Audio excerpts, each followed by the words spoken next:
Oh, hey! You just caught me doing what I love to do most. Doing absolutely nothing with no one around. My name's Jon, but you probably know me better as DigitalPh33r, a name I came up with when I was in a rush to get on Xbox Live to play Return to Castle Wolfenstein back in 2002 when I was 14. Back when I thought names like DigitalPh33r sounded cool and awesome, kinda like SSJ Vegeta or like Death Angel or some shit, except maybe not quite as gay. Anyway, welcome to my guide to making Halo 3 Machinima. Lately I've been getting a lot of emails from you guys regarding how to get started making Machinima, and this is my way of responding to you. So I hope you guys benefit from this tutorial. This is the first part, which will focus on the definition of Machinima, some tips, legal issues, and some other cool shit. We have a lot to get through, so I'll get right to it. I'll start off by answering the question, what is Machinima? The word Machinima is a contraction of the words machine cinema, and I define it as using a game engine, not necessarily Halo, as a medium to deliver a cinematic experience.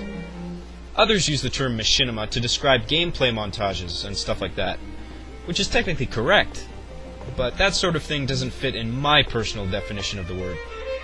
These aforementioned cinematic experiences can either be funny or serious and dramatic. But most of the time it's funny, since so many people have a problem pulling off the latter.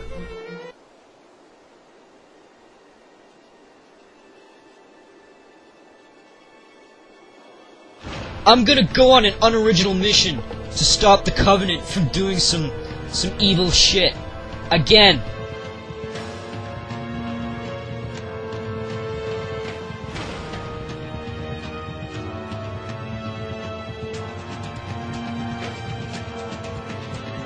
No! Wait!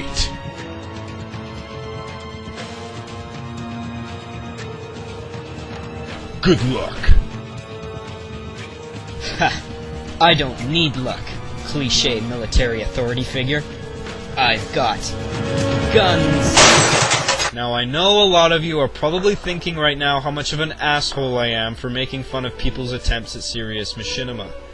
You're probably all like, whoa, he thinks he's so much better. He's so full of himself. He probably eats babies. It sounds cruel and elitist, but in all seriousness, there are a lot of bad attempts at serious Machinima out there. But I actually admire the guys putting this stuff out there for their desire to tell a great story, even if it is poorly executed and unwatchable, and I really hope this tutorial will fix that. Now, why Halo 3, I hear you ask? Well, Halo 3 was developed with Machinima in mind. Maybe not officially, but it's pretty obvious with the features at our disposal, the main one obviously being theater mode. In my educated opinion, it's the only console game with enough flexibility to make a decent piece of Machinima. On PC you have a bit more variety at least, since a lot of PC games let you detach the camera and stuff. Half-Life 2 is probably the best game on PC for Machinima, especially if you learn how to use that cool Valve Hammer editor shit and animate characters. But when it comes to consoles, Halo 3 is currently the best. If you're trying to create a cinematic Machinima experience on a console, stick with Halo 3. Don't make a Gears of War Machinima, they fucking suck dick. I've seen people make them. Marcus Phoenix is there in the corner, little gun reticule is still there in the middle of the screen, and there's no free camera, so it just looks really pathetic.